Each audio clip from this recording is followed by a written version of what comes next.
Ako si Kamaestro. Ibabahagi ko sa inyo ang isang kwento. Hango sa totoong buhay, simulan na natin.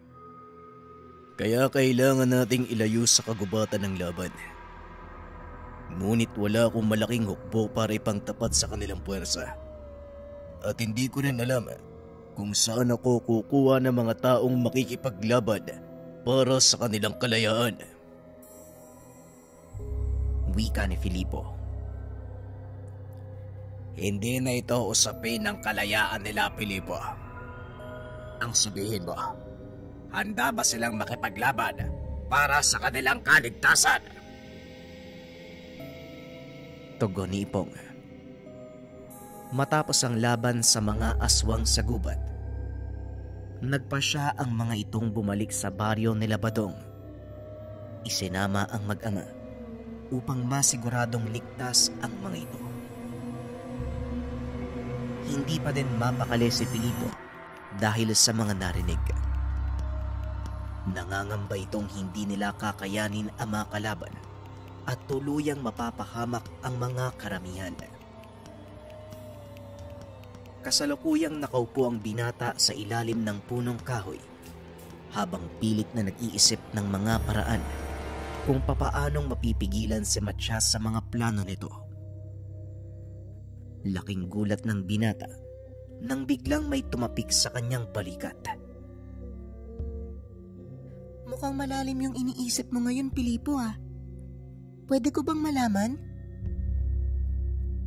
Tanong ni Mira. Ikaw pala, Mira. Wala to. May mga gumugulo lang sa isipan ko. At sigurado naman kahit sabihin ko sa'yo, wala ka rin magagawa eh. Tugon ng binata. Kaso nga lang naging mapilit ang dalaga. Naupo ito sa tabi niya at patuloy siyang kinulit. Kahit na ganun no, gusto ko pa rin marinig kung ano yung nasa isip mo. Malay mo kahit hindi ako makatulong, gumaan yung loob mo, diba? Muling wika ng dalaga. Napabuntong hininga si Filipo dahil alam nitong hindi siya titigilan ni Mira sa kakatanong. Nagbabadya ng isang digmaan si Matyas. Ito ang dahilan kung bakit nagpaparami siya ng lahi. Upang muling lumakas ang puwersa niya at sa mga panong ito, umabot na sa puntong hindi na namin kaya pang pigilan ang pananalakay nila. Hindi ko na din alam ang gagawin kung paano matatalo si Matyas. Tugon ng binata. Napangiti si Mira. Tinitigan ng direkta sa mata ang binata. Ang hirap kasi sa'yo. Pilit mong pinapasa ng lahat ng problema. Kung hindi mo kaya, bakit hindi ka humingi ng tulong sa iba? Wika ni Mira. Tila may kung anong pumasok sa isipan ng binata. Oo nga no. Tama ka, ang galing mo talaga, Mira. Salamat sa ideya. Tugon ni Filipo. Dali-daling tumayo ang binata at akmang lalakad na sana ito nang biglang hawakan ng dalaga ang kanyang kamay. Sandali lang. Ano na naman ba yung iniisip mo? Tanong ng dalaga. Ano ba? Kung ano yung sinabi mo, di ba? Susubukan kong humingi ng tulong. Tugon ni Filipo at dali-dali itong tumakbo sa kubo kung nasaan si Lolo Berong. Ngunit sa kasamaang palad wala ang matanda dahil pumunta ito sa bayan. Paglabas sa kubo, nakasalubong nito ang ina. Akmang iiwas pa sana ang binata ngunit kagad siyang hinarang nito. Filipo, saan ka pupunta? Parang nabagsakan ka ng langit at lupa ah. Tanong nito. Hinahanap ko po kasi si Lolo Berong. May kailangan lang akong itanong sa kanya. Tugon ng binata sabay lakad palayo. Hinawakan ni Belen ang kamay nito. Napansin ni Filipo ang bendang nakabalot sa palad ng ina. Kagad itong hinawakan ng binata at tinanggal. Nakita nito ang sugat sa palad. Anong nangyari dito? Bakit kayo may sugat? Tanong ng binata. Nagulat naman si Belen sa tanong ng anak. Wala na itong nagawa kung hindi sabihin ang katotohanan. Halika at maupo ka. Ipapaliwanag ko sa'yo kung saan galing ang sugat na to. Wika ni Belen at kagad namang naupo ang binata. Sa hindi maipaliwanag na dahilan, nakaramdam ito ng pag-aalala sa ina. Sinimulan ni Belen ang pagkwento. Nakinig namang maigi ang binata. Ayon sa kanya, nangyari ang sakuna matapos ang laban sa pagitan ni Filipo at Enrico na kamuntikang ikamatay ng binata. Kung ganun po, ano po ba yung ginawa niyo? Tanong ni Filipo.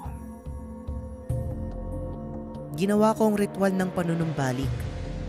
Pero hindi gumana ang dugo ng baboy ramoy. Kaya sinugatan ko ang palad ko at inalay ang sarili kong dugo para makapasok sa saad at kunin ang kaluluwa mo. Tugon ni Belen. Alam ng binata ang kaakibat na panganib ng ritual. Kailangang makipagsagupaan ng isang babaylan sa tagasundo upang mapagbigyan ang kahilingan nito. At sa oras na hindi siya magtagumpay, maaaring makulong ang babaylan sa sulad. Alam mo ba kung gaano kadelikado ang ginawa mo? Hindi mo kailangang gawin ng bagay na yun. Tanggap ko na sa sarili ko na yun na ang katapusan ko. Wika ni Filipo. Ngunit bigla siyang sinampal ni Belen. Napakamakasarili mo kung yan ang iniisip mo ng mga panahong yun. Oo, tapos na para sa'yo. Pero paano na ang mga taong nagmamahal at umaasang magbabalik ka pa? Wika ni Belen. Biglang napatingin si Filipo sa mukha nito at nakitang unti-unting tumutulo ang luha ng ina.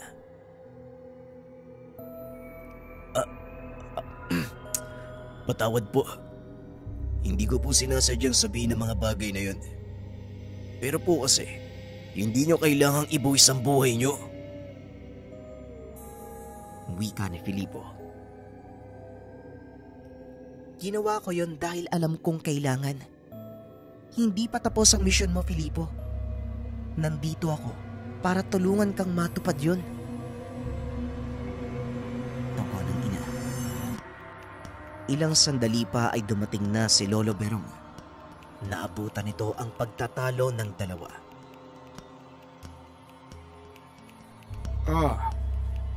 Mukhang malalim ang pinag-uusapan yung dalawa. Maaari bang makisali? Wika ni Lolo Berong. Alam ni Filipo ang ganitong reaksyon ng matanda. Siguradong tatamaan siya sa isang maling sagot na ibibigay sa matanda. Si nanay po kasi. Tignan niyo po yung kamay niya. Tugon ni Filipo. Tama bang narinig ko? Tinawag mong nanay si Belen. Tanong ni Lolo Berong. Napapangiti na lang si Belen sa ginagawa nito. Halatang kontrolado ni Lolo Berong ang pag-uugali ni Filipo. Kasi naman nanay ko naman talaga siya kahit anong gawin ko. Hindi ko na po mababago yun. Pero hindi po yan ang punto ng pag-uusap namin. Naparito po sana ako para tanungin kayo kung paanong makakatawid sa kabilang dimensyon. Partikular sa mundo ng mga namayapa. Tanong ni Filipo. Kausap mo na ang tanging taong makakagawa nun. Bulag ka lang eh. Wika ni Lolo Berong habang nakatingin kay Belen. Bakit? Anong gagawin mo sa mundo ng mga namayapa, anak? Tanong ni Belen. May kakausapin po akong tao. O bathala, o hindi kaya diwata. Hindi ko alam kung ano eh. Basta kailangan kong pumunta doon. Tugon ni Filipo. Nakita ni Belen ang pagkadesperado sa mga mata ng anak. Kaya kinuha nito ang patnugot ni Lolo Berong para ituro kay Filipo ang pamamaraan ng pagtawid. Mahirap ang ritual na ito, Filipo. Dahil kailangan mong mamatay at bumalik sa iyong katawan. Sa oras na hindi ka makabalik, habang panahon ka nang makukulong sa lugar na yun. Pagpapaliwanag ni Belen. Ngunit tila walang planong umatras itong si Filipo. Kailangan ko pong subukan. Hindi ako pwedeng tumunganga na lang habang nakikita kong marami ang napapahamak. Tugon ni Filipo. Kung yan ang desisyon mo, handa akong tumulong. At kung desidido ka na, maganda ka. Dahil mamayang gabi, tutulungan kitang isagawa ang ritual ng pagtawid. Wika ni Belen. Kagad na ring umalis ang binata. Naiwan naman ang ina nito at si Lolo Berong. Walang masama sa pagtulong na ginagawa mo, Belen. Kaso nga lang, alam mo rin na maaari itong ikapahamak ng anak mo. Wika ni Lolo Berong. Nauunawaan ko naman po yun, Tatay Berong. Pero malakas din po ang pananalig ko sa apo nyo. Alam kong kinalugdan siya ng mga ninuno. Kaya sigurado kung makakabalik siya ng ligtas. At kung ano man ang pakay niya sa mundo ng mga namayapa, sigurado kung makukuha niya ito. Tugon ni Belen.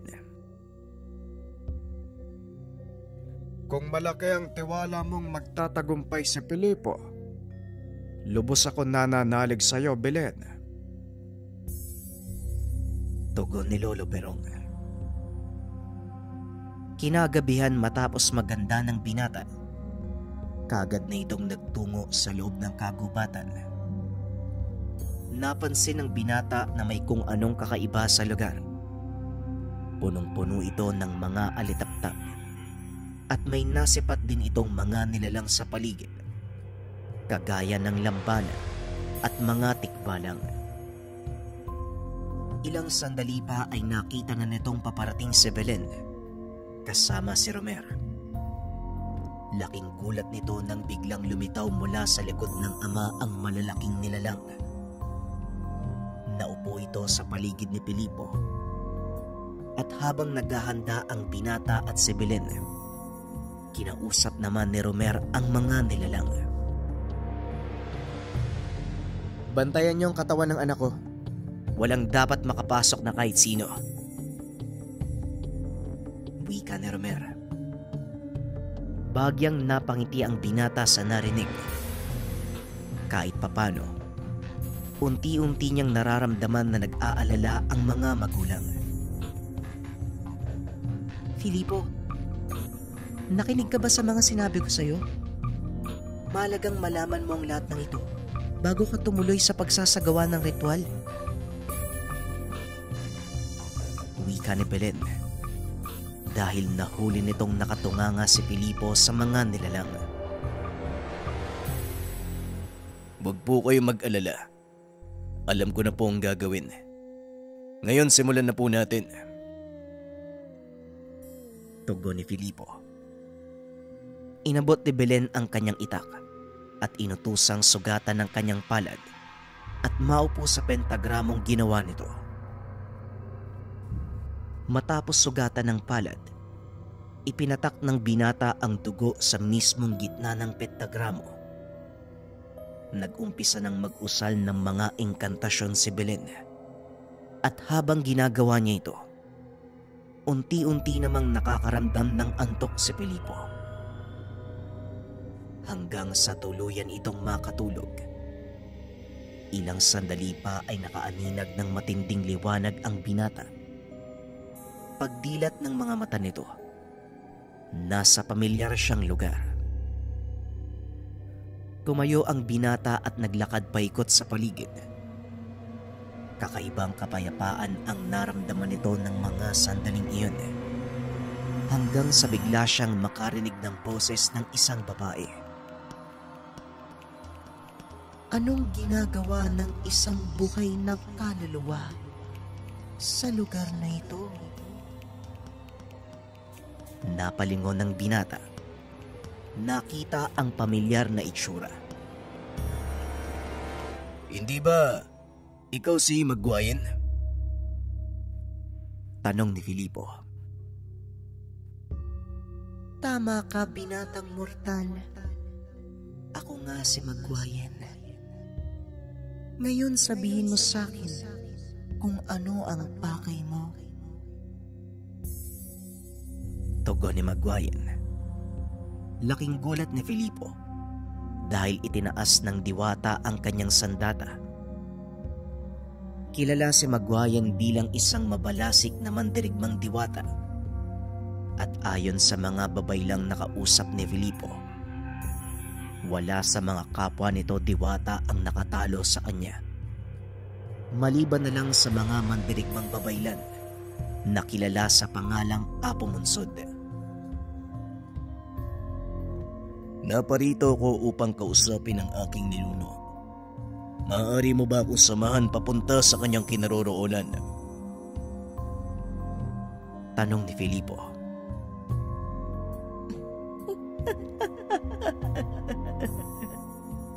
Nababaliw ka na nga. Alam mo bang pahinga nito ng mga namayapa mong ninuno? Sino ka sa palagay mo para gambalain ang kanilang pamamahinga? Wika ni Maguayan. Alam ko na isang kalapastanganan ng panggagambala sa kanilang pamamahinga. Ngunit nakikiusap ako. Nakasalalay dito ang kaligtasan ng marami. Kaya hanggat maaari, pahintulutan mo kung makita ang aking mga ninuno. Muling pagsamo ni Filipo. Pahihintulutan kita. Ngunit sa isang kondisyon. Kailangang talunin mo ko sa laban. Biglang nakaramdam ng takot ang binata dahil alam nitong isang mataas na diwata ang kanyang kakalabanin. Ngunit sa kabila ng pangamba, tinanggap ni Filipo ang hamon. Kung yan lang ang daan para makuha ko ang iyong pagsang-ayon, tinatanggap ko. Tugon ng binata sabay bunot ng kanyang itak. Napatras si Maguayan nang makita ang talim nito. Kilala ko ang sandatang yan. Ito ang maalamat na kaputol na kampilan ni Rahab Balinsusay. Wika ni Maguayan. Yun din ang sinabi sa akin ng mga magulang ko. Ano? Mag-uusap na lang ba tayo? Hindi magbabanggaan ng mga sandata natin kung hindi tayo kikilos. Tugon ni Filipo. Kagad namang sumugod ang diwata. Namangha si Filipo sa bilis nito. Ngunit nagagawa niyang sabayan ang kilos ni Maguayan. Malakas sa dugongdong ang umalingaw-ngaw sa tuwing magtatama ang kanilang mga sandata. Dahilan para mapukaw ang mga may hinang kaluluwa sa paligid at mabalot ng makapal na puting usok ang lugar kung saan sila naglalaban. Tagisan ng lakas at bilis ang labanan. Diwata kontra kalahating tao. kalahating engkanto. Hindi nagpapatalo si Filipo at unti-unting napapagtanto ni Mang Guayen na habang tumatagal ang laban ay lalong lumalakas ang binata. Hanggang sa magawa nitong patalsikin ang itak ng binata. Ang buong akala ng diwata ay susuko na ito. Ngunit laking gulat ni Mang Guayen nang hawakan ni Filipo ang kanyang kamay at hilahin ito papunta sa kanya. Nasa magkayakap na posisyon ang dalawa at walang balak na bumitaw ang binata. Bitawan mo ko. Wala sa usapan ang ganitong uri ng laban. Pagpupumiglas ni Mang Guayen.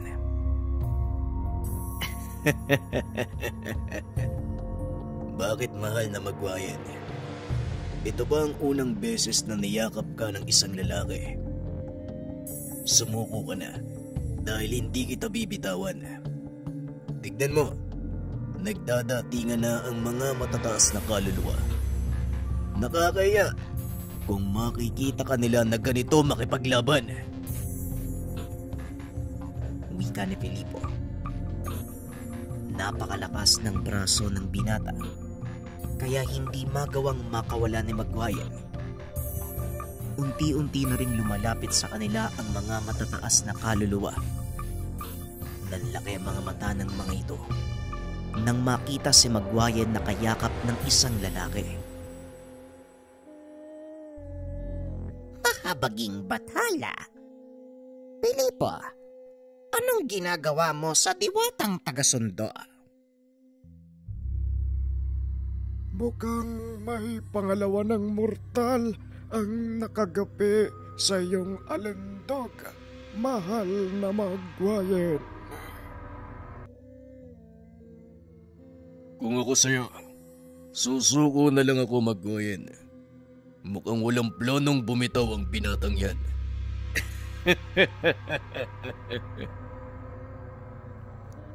Wika ng tatlong matataas na kaluluwa. Sige na, sumusuko na ako. Pakiusap, bitawan mo ko. Nakakaya. Wika ni Mang Guayen. Ano yun? Hindi yata nila narinig eh. Siguro pakilakasan ng konti para marinig ng mga nandito. Oh. Sige na, lakasan mo pa. Pangungutya ni Filipo. Oo na. Panalo ka na. Sumusuko na ako. Wika ni Mang Guayen. Yan. Salamat, diwatang Mang Guayen. Taliwa sa iyong angking lakas. Napakalambot pala ng katawan mo, ha? Pangaasar ni Filipo. Hindi na ito pinatulan pa ng diwata. Sa halip, naglakad na ito papunta sa likod ng tatlong nakakataas. Bakit ka nandito, Filipo? Huwag mo sabihing namatay ka na naman. Wika ni Goyang. Hindi po, mahal kong ninuno. Naparito po ako para humingi ng saklolo. Kasalukuyang naharap sa digmaan ng mga tao laban sa mga aswang sa pamumuno ng nagngangalang Matyas. Tugon ni Filipo. Naglakad papunta sa kanya ang isang matangkad na lalaki. Matipuno ang katawan. Punong-puno ng tattoo mula sa mukha hanggang sa binti. Sinasabi mo bang muling nagbalik ang mga banggilan sa mundo niyo? Matagal na panahon na nang huli ko silang nilabanan. Ngunit tandang-tanda ko ba din kung paano silang tumakbo na parang mga asong bahagang buntot? Wika nito. Apo, siya si Rahab Balinsusay. Isa sa mga dakilang pinuno ng Panay. Kakaunti lang ang bilang ng mga bangkilan. Bakit kayo nangangamba? Tanong ni Goyang. Tama po kayo. Kung bangkilan lang ang mga kalaban namin, wala sanang magiging problema. Dahil magagawa namin silang talunin kahit nakapikit pa ang mga mata. Kaso nga lang, nakikianib na rin ang mga pangkaraniwang aswang. At ang kinakatakot pa namin, may mga gabunan sa kanilang hanay. Wika ni Filipo. Mukhang nakakatakot nga ang balitang yan. Paniguradong mauulit na naman ang nangyari. Daang taon na ang nakakaraan. Ano ang masasabi mo, Balinsusay? Wika ni Apo Munsud. Sa palagay ko, kailangan ng tulong ng binatang ito. Apo Munsud, hindi ba may kakayahan kang magbalik ng inyong mga hukbo sa mundo ng mga buhay? Tanong ni Rahab Balinsusay. Tama ka, Raha. Pero kailangang patunayan ng binatang ito ang kanyang sarili sa akin. Pag-uusap ng dalawang nakakataas. Handa po kung harapin kayo sa laban. Sabihin niyo lang po kung sa paanong paraan. Wika ni Filipo. Kagad namang hinawi ni Goyang ang sandata ng binata. Hindi sa pamamagitan ng pisikal na laban, Filipo. Gustong sukatin ni Apo Munsud ang iyong katatagan at kagustuhang mailigtas ang mga kasama mo. Wika ni Goyang. Tama ka, Goyang. Ngayon, sabihin mo sa akin, bakit ko ipapairam sa iyo ang aking hukbo? At ano ang mapapala ko kapag ginawa ko ang bagay na yan? Tanong ni Apo Munsud. Naglakad si Filipo papunta sa kinakatayuan ng Apo at lumuhod sa harapan nito. Nakikiusap po ako sa inyo. Mahalaga sa akin ang buhay ng mga taong nasa paligid ko. Lalo na mga kabataan. Hindi pa nila nasisilayan ang ganda ng mundong kinalakihan ko. Lumaki kong walang ama. Lumaki kong walang ina sa aking tabi. At ayokong maranasan nila ang hirap na naranasan ko. Wika ni Filipo. Ay, ganun ba? Kahit pa kinukutsa ka at inaapi ng mga tao sa paligid mo, pinipili mo pa din silang ipagtanggol. Kung tutusin, nandito ka na sa isang mapayapang lugar. Ano pa ba ang hahanapin mo? Pwede kang manatili dito at mamuhay ng mahabang panahon. Tugon ni Apo Munsud. Tama po kayo, Apo eh. Pero kung hindi dahil sa pang-aapi at paungutya ng mga taong yun, wala ako sa kinakatayuan ko ngayon. At isa pa, mas nanaisin kong tumanda sa mundong kinalakihan ko at mamatay na ipinagtatanggol ito. Nang sa ganun, maging karapat dapat ako sa aking lugar dito sa Saad. Tumatango lang si Apo Munsud dahil hindi ito makapaniwala sa mga sinabi ng binata. Alam din ito na hindi nagsisinungaling si Filipo dahil may kakayahang pumasa ng damdamin ang mandirigmang babaylan. Sana lang pangatawanan mo ang mga sinabi mo, binata. Eto, isang ihip sa tambuli. Lalabas ang aking hukbo mula sa kabilang mundo. Sinisigurado ko sa iyo ang tagumpay. Sige na, humayo ka na at kailangan ka ng mga kasamahan mo. Magwayen, ihatid mo ang binatang ito. Utos ni Apo Munsud. Hindi akalain ng binatang magtatagumpay siyang hilingin ang saklolo ng kanyang mga ninuno. At habang nasa daan pabalik sa mundo ng mga tao, kinausap siya ni Magwayen. Pinahanga mo ko, binata. At dahil dyan, ipinagkakalob ko sa iyo ang sandatang ito. Wika ng Diwata, sabay abot ng putol na kampilan. Ano to? Ano naman yung gagawin ko sa putol na kampilan? Tanong ni Filipo. Ito ang kaputol ng itak mo. Pasimple itong inabot ni Rahab Balinsusay kanina. Kaya kunin mo. Gamitin ang may karangalan. Lalabas ang totoong kapangyarihan ng kampilan sa oras na kailanganin mo ito. Ngayon bilisan mo. Wala ka ng oras. Wika ni Magwayen, sabay tulak kay Filipo papasok sa lagusan. Biglang nahulog ang binata sa malalim na hukay. Napapikit ito. Nang muling idilat ang mga mata, nakita nito ang mukha ni Belen. Mabuti naman at nakabalik ka ng ligtas.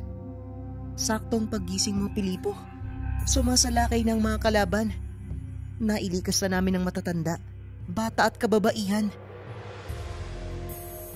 Wika ni Belen. Si Lolo Berong, si Mira, nasaan sila? Tanong ng binata. Kagad namang sinabi ni Romer, nasa ligtas na lugar ang mga ito. Nakahinga ng maluwag ang binata sa sinabi ng mag-ama. Nagtagumpay ka ba, Filipo? May pag-asa ba tayong manalo? Tanong ni Belen.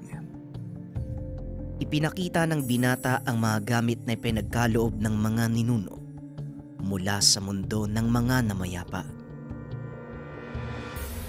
Sa palagay ko, malalaman natin mamaya ang kinalabasan ng pakikipag-usap ko sa mga ninuno. Tara na, kailangan na nating puntahan si Naipong. Tugon ni Filipo. Dali-daling tumakbo ang tatlo sa kinaroroonan ni Ipong.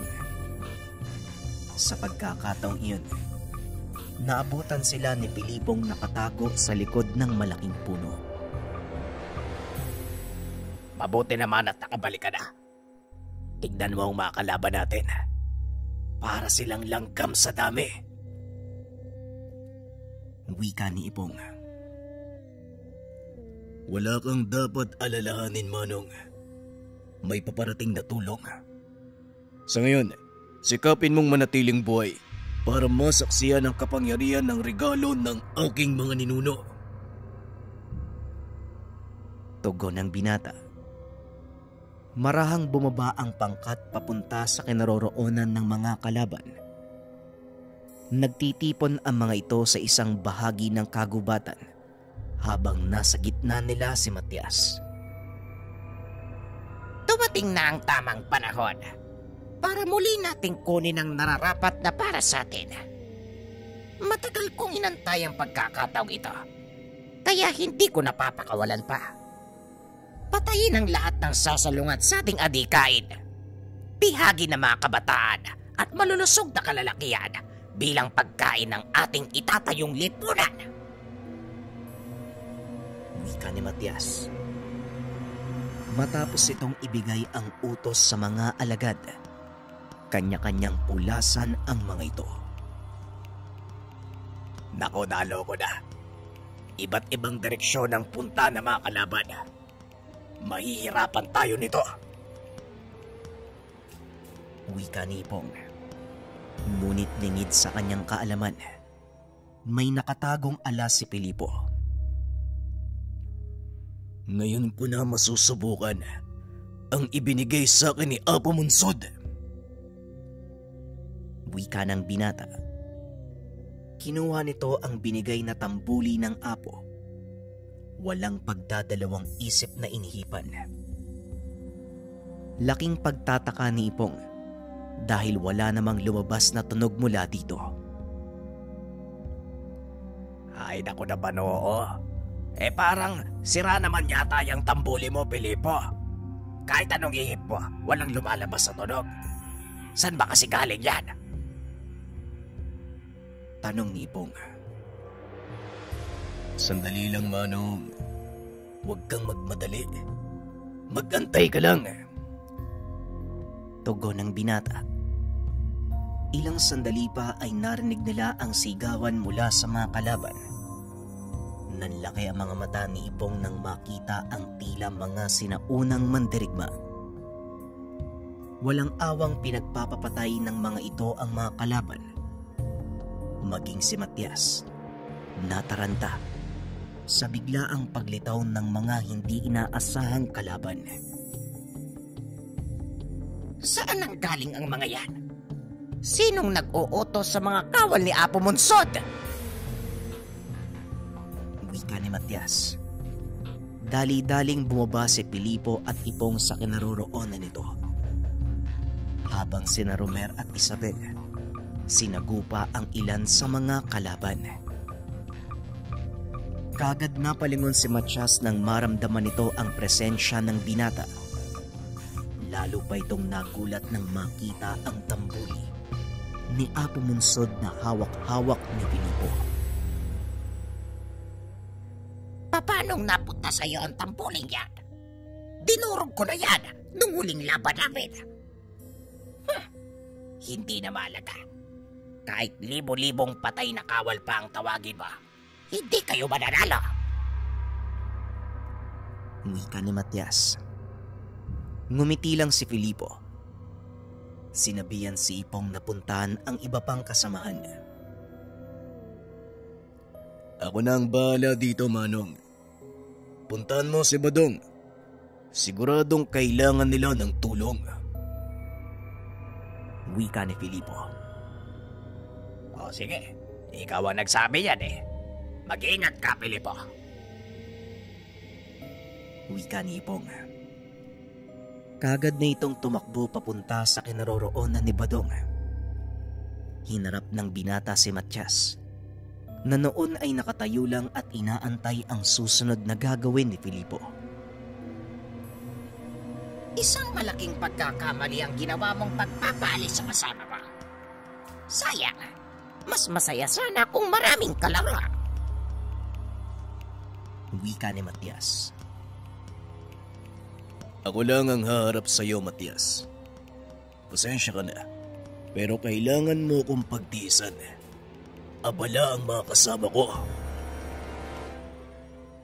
Pag-uusap ng dalawa. Walang sabi-sabi. Kagad na sumugod si Pilipo. Kinagulat naman ni Matias ang pambihirang bilis nito. Isang malakas na suntok ang binitawan ng binata, dahilan para mapaatras ng ilang hakbang si Matias. Ang tagal kong pinangarap na patamaan ka ng suntok sa muka. Ang sarap pala sa pakiramdam. Pero alam mo, kulang pa ang suntok na yan. Gustong gusto kitang turugin. Wika ng binata. Tumawa ng malakas si Matias. Bakit hindi mo subukan? Malaya kang gawin ang gusto mo. Pakawalan mo ang halimaw na nasa loob ng pagkatao mo. Tugon ni Matias. Muli na namang sumugod si Pilipo. Sa pagkakataong iyon, sunod-sunod na sipa at suntok ang tumama sa katawan ng kalaban. Ngunit tila hindi ito natitinag. Pansamantalang dumistansya si Pilipo dahil napansin nito ang biglaang paglakas ng puwersa ni Matias. Anong problema? Bakit hindi ka sumugod ng sumugod? Wika ni Matias. Naisip ko lang na makipaglaro pa sa'yo ng kaunti. Hindi naman masaya kung tatapusin ko na kaagad ang laban. Tugon ng binata. Pero ang katotohanan, naghahanap ito ng paraan para makapasok sa depensa ni Matias. Sa pagkakataong iyon, si Matias ang sumugod. Tuloy pa rin sa pag-iwas ang binata hanggang sa tamaan ito ng tigalpo mula sa kalaban. Hindi inaasahan ni Filipo na gagamitan siya ng dasal ng kalaban. Alam kong mabilis kang kumilos at may taglay kang lakas. Kaso nga lang may kaunting problema. Hindi ka marunong magkalas ng tigalpo. Naniga sa kinakatayuan si Filipo habang pilit na nilalabanan ang dasal na ibinato sa kanya ni Matias. At habang ginagawa niya yun, nakarinig siya ng boses sa isipan. Filipo, tandaan mo ang mga itinuro ko sa iyo. Huwag mong panlalabanan ng tigalpo. Hayaan mong dumaloy ito sa buo mong katawan. Pababa sa iyong mga kamay at gamitin mo ang puwersa nito sa kalaban.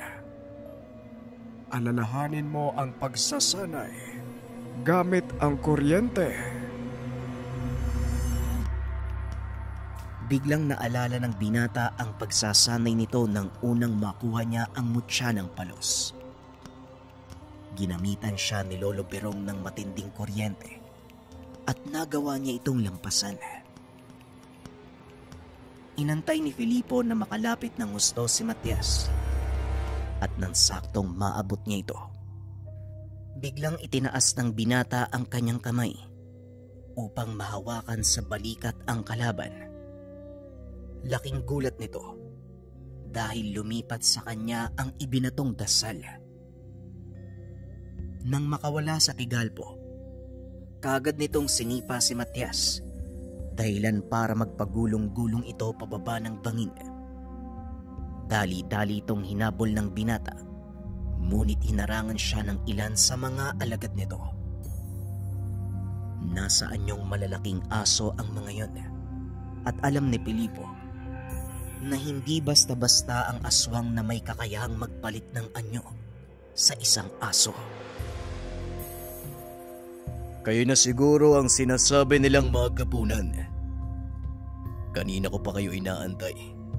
Buti naman dumating na kayo. Wika ng binata, sabay bunot ng itak na nakasugbit sa kanyang bewang.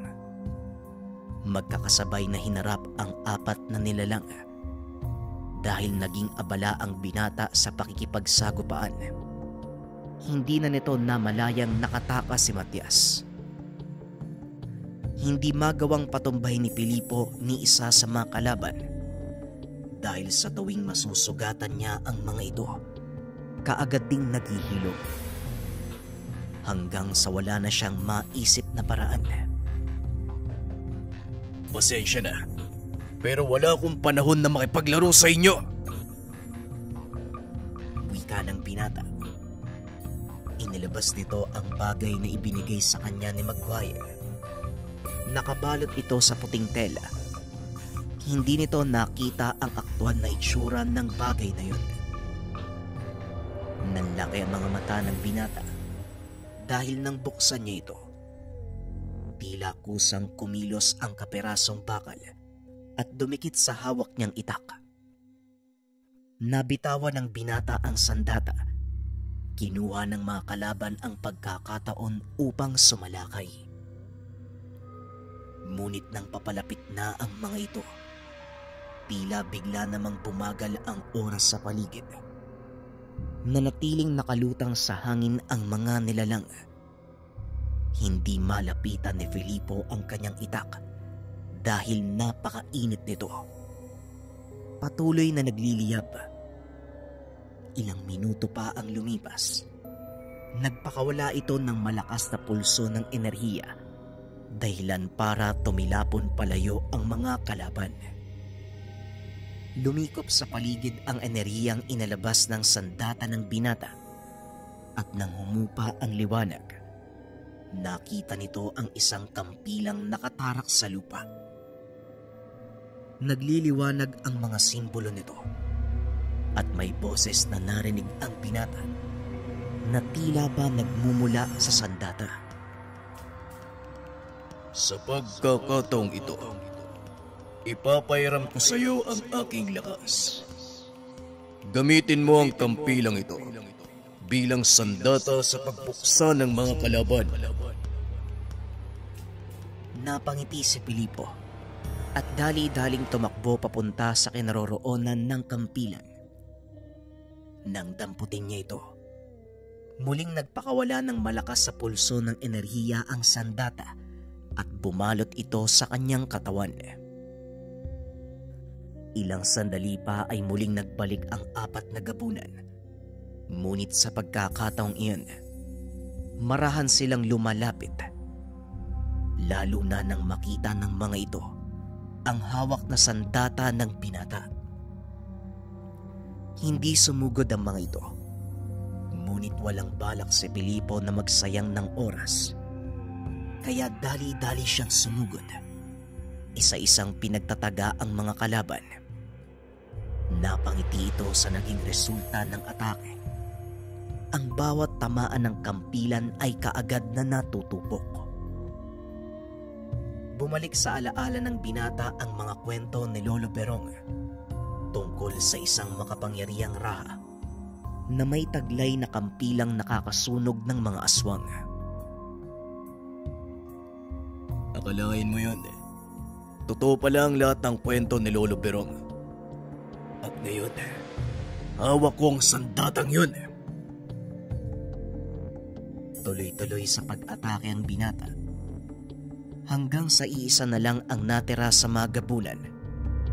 Nagbalik ito sa anyong tao at lumuhod sa harapan ni Pilipo.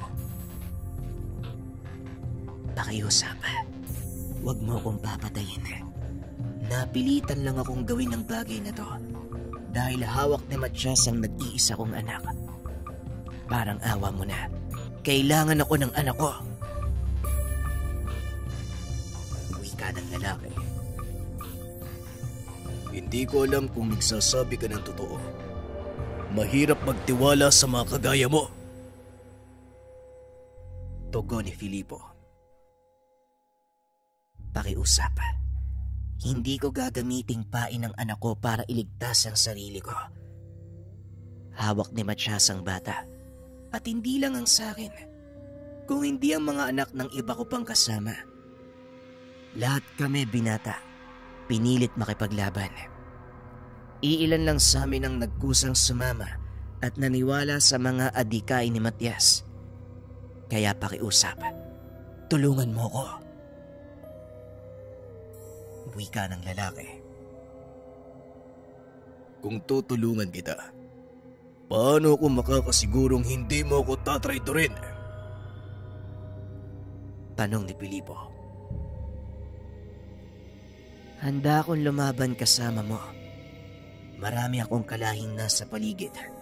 At isang utos ko lang. Susunod sila sa akin. Tugon ng lalaki. Bigla itong nagbagong anyo. Naging malaking aso. At nagpakawala ng napakalakas na alulong. Ilang sandali lang ang nakalipas. Nagdatingan ang napakaraming aswang gubat. Ako ang pinuno ng mga aswang gubat at teritoryo ko ang lugar na ito. Kaya madali nating matatalo si Matias. Kaisa mo ang lahat ng mga kalahi ko at nasa iyo ang aming katapatan. Pakiusap, iligtas mo ang mga anak at kababaihan namin. Pinagmasdan ni Filipo ang paligid. Napagtanto na halos kalahati ng bilang ng hukbo ni Matias ay nasa ilalim ng pag-uutos ng lalaki. Bago tayo tumuloy sa laban, maaari ko bang malaman ang pangalan mo, kaibigan? Tanong ni Filipo. Tawagin mo kong Rigor. Filipo, Huwag kang magtaka kung bakit kilala kita. Bantog ang pangalan mo sa aming mga aswang gubat. Mataas ang respeto namin sa'yo. Nagkataon lang na nasa alanganing kaming sitwasyon at nagkakilala tayo sa maling pagkakataon. Tugon ni Rigor. Kung ganon, Rigor, ikinagagala kitang makilala. Karangalan makipaglaban kasama ang mga kalahi mo. Huwag kayong mag-alala. Ipinapangako kong wawakasan ko ang kasamaan ni Matias ngayong gabi. Wika ni Filipo. Laking gulat ng binata. Biglang nagsipaglaho ang mga aswang gubat. Hindi nito inaakalang may mga bagong kakampi siyang makikilala. At sa pangunguna ni Rigor, sinugod ng mga aswang gubat ang kinaroroonan ng mga bihag. Alam din ng mga itong naroon si Matias, kaya kinuha nila ang pagkakataong iyon upang talunin ito at iligtas ang kanilang mga kaanak. Pagdating sa lugar, naunang pumasok si Filipo. Hindi nagpakita ang mga aswang gubat alinsunod sa plano ng binata. Hahayaan nilang maniwala si Matias na nasa panig pa din niya ang kanilang angkan. Tignan mo nga naman. Sinong mag-aakalang magagawa mong lampasan ang mga gabunan? Kagoy ba talaga ang taglay mong kapangyarihan? Pero ang tanong, hanggang saan? Wika ni Matias. Binuksan ang telang nakatabing sa isang malaking kulungang gawa sa kawayan. Nakita ni Filipo ang mga bata at kababaihang nakakulong doon. Ang laki mong tuwag. Nagtatago ka sa likod ng mga mahihina. Alam mo, Matias, bumaba ang tingin ko sa'yo. Ikaw ba talaga ang pinuno ng mga banggilan? Tugon ng binata na nagpainit ng ulo ni Matias. Hindi ako mahina. Ginagamit ko lang ang utak ko. Kinakailangan kong iligtas ang aking angkan mula sa tuluyang pagkaubos. At sigurado kong yun din ang gagawin mo kung ikaw naman ang nasa kalagayan ko. Kaya wag mo kong huhusgahan. Muling wika ni Matias.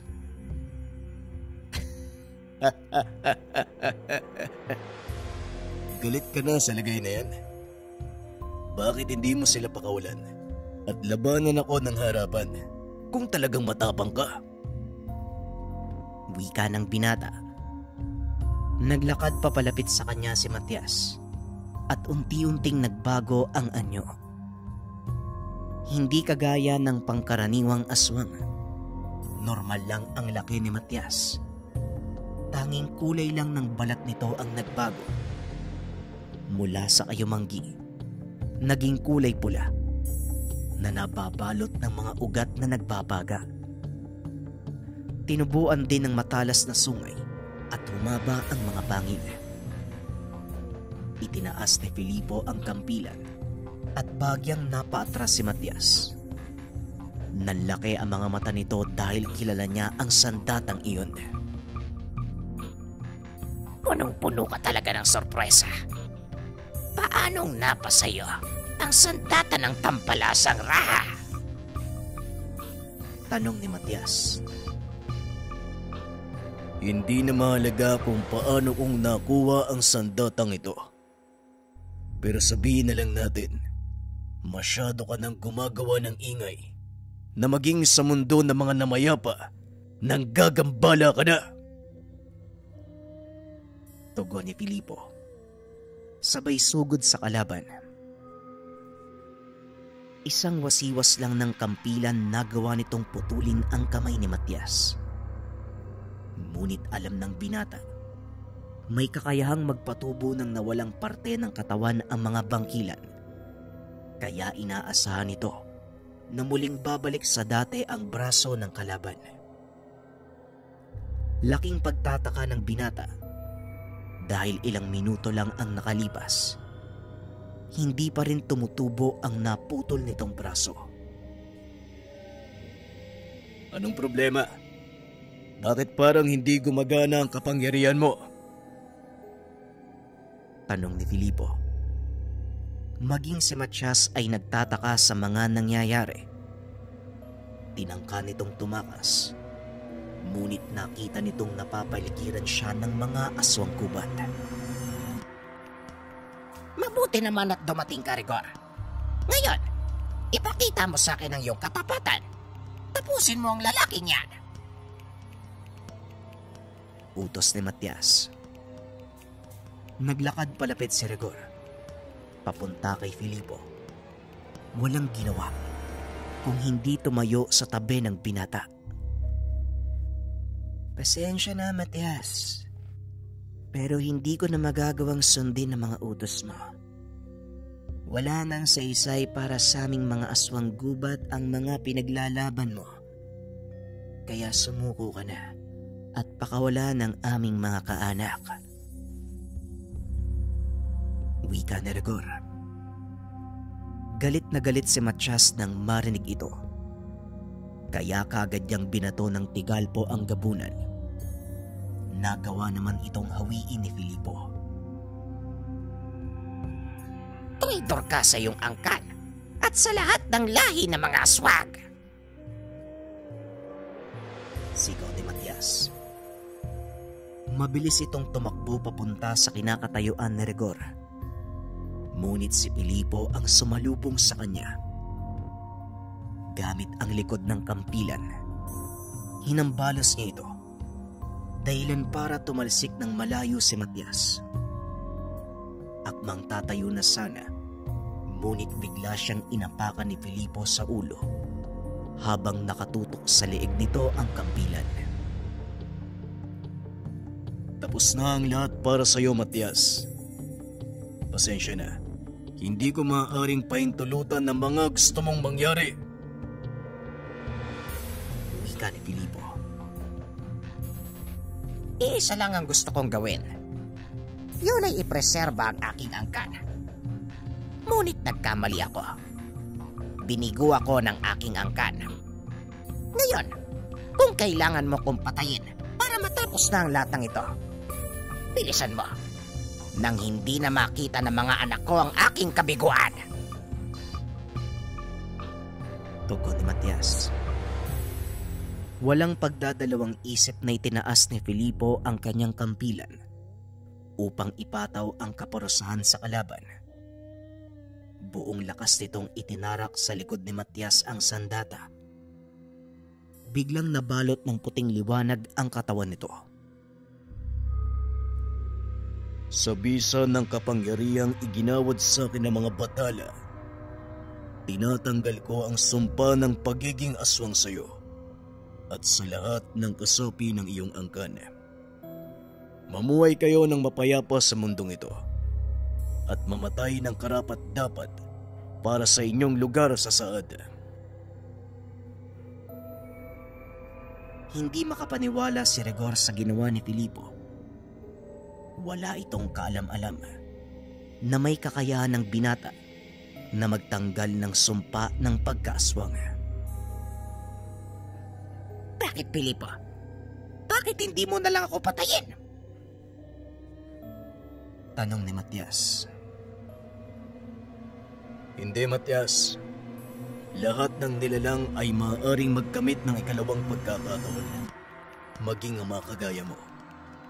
Ngayon, gamitin mo ang pangalawang pagkakataon para ayusin ang buhay mo at ng iyong mga kaanak. Tugon ni Filipo. Ilang sandali pa ay nagdatingan na din sa lugar sina Ipong at ang iba pa. Dali-dali nilang pinakawalan ang mga bihag. Filipo, anong nangyari dyan sa isang yan? Bakit hindi mo patuluyan? Tanong ni Ipong. Hindi na kailangan, Manong. Ang mahalaga sa ngayon, matutunan ng isang mahalagang aral. Ito ay ang leksyon ng buhay bilang pangkaraniwang tao. Umayo na kayo, Matias. Isama mo ang iyong angkan at mamuhay ng tahimik. Simula ngayon, malaya na kayo sa sumpa ng pagtatago sa kadiliman. Tugon ng binata. Lumapit sa kanya si Rigor upang magpaalam. Muli maraming salamat sa pagtitiwala, Filipo. Tunay ngang ikaw ang tagapagmana ni Goyang. Wika nito. Walang anuman, Rigor. Nagpapasalamat din ako dahil nagtiwala ka sa akin at tinupad ang iyong pangako. Pakiusap, pangalagaan mo ang kagubatang ito at ibinibigay ko sa iyo ang pahintulot na panatiliin ang kaayusan at balanse sa lugar na ito. Tugon ni Filipo. Matapos ay kaagad nang namaalam ang gabunan kasama ang mga kaanak nito. Maging ang mga natitirang aswang nakiluhod kay Filipo at sinumpa ang katapatan sa binata.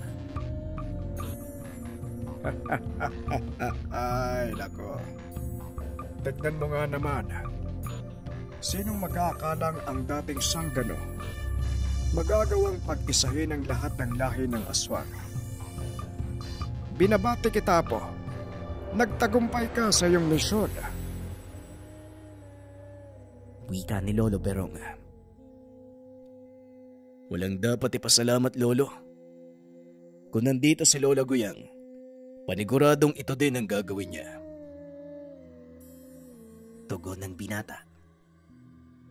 Matapos ang kaganapan sa lugar, nagpa siya ang binatang manirahan sa baryo ni Labadong para mapangalagaan ang balanse.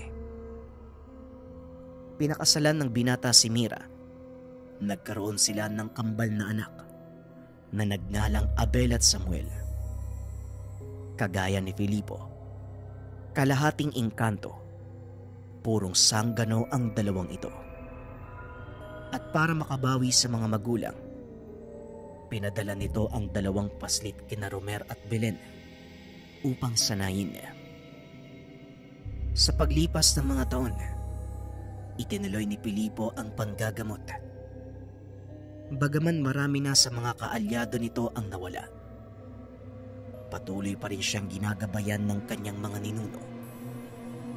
Kinilala sa kanilang lugar bilang Filipo, ang tagapagmana ni Lola Goyang. Opinyon para sa kwento, nakakakilabot yung mga parte kung saan kumukonekta yung kwento sa mga nagdaan na kasaysayan ng ating bansa. Talagang ang lahat ng bagay magkaugnay, mga kabayan, ano? At napakaraming posibilidad na pwedeng mangyari sa atin sa araw-araw. Pero isa din sa mga naiwan sa akin para sa buong kwento ni Filipo, yung pag-asa na kapag meron kang gustong gawin at hindi naman masama yung gusto mong gawin, palaging merong darating na tulong para sa'yo. Abangan pa natin ang mga susunod na kwento dito sa ating channel, mga kabayan. Maraming salamat at sana mag-comment kayo kung nagustuhan nyo yung buong series natin. Paalam. Magandang araw, mga kabayan. Nandito na ako uli ngayon sa studio. May nabasa akong comment regarding sa promo natin. Ang promo kasi natin ngayon, buy 3 t-shirts halagang 1,000 pesos na lang. $4.99 ang isang gabay t-shirt natin, makakatipid kayo ng almost 500 pesos. Pinapaubos ko yung stocks natin, mga kabayan, at baka hindi na ako mag-restock nitong gabay t-shirt. May nagsabi din sa comment section, baka daw pwede ko ipakita na suot ko yung damit. Walang problema dyan. Yung suot ko ngayon ay large. Ito siya, color black. Ito yung fit niya. Tapos ito, may gabay medallion din ako suot. Pinakamagandang tignan dito yung likod, syempre. Merong silicone loob yan. Yung color black, syempre huwag nyo kakalimutan, meron tayong signature dito na likha. Yung black. Next, itong brown.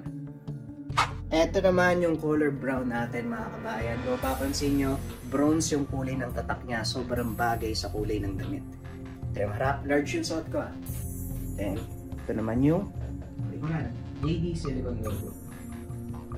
Next, khaki. inom. Ito naman mga kabayan yung kaki natin. Kung papansin nyo, parang ube naman yung print niya. Ito sa mga mahilig sa light colors, yung nakakaputi. Bagay sa inyo yung kulay na ito. Ayan. At natin likod, JDC likod no. Last color natin, gray or dark gray. Ito na yung last color natin mga kabayan, yung dark gray natin. Tapos yung print naman niya ay color white. So ito yung likod. Again mga kabayan, naka-buy 3 for 1,000 pesos tayo ngayon na promo. Mag-message lang sa Facebook page kasi yung promo natin ay pwede lang orderin sa FB page. Hanggang kailan meron ng promo? Hanggat merong stocks. Upon checking kasi, yung ibang sizes ay out of stock na. Pabilisan na lang mga kabayan kasi mabilis talagang umorder pa nagsabi ako ng promo. Talagang kinukuha ka agad ng mga kabayan natin. Kaya hanggat meron, mag-message lang kayo. Maraming salamat. Peace.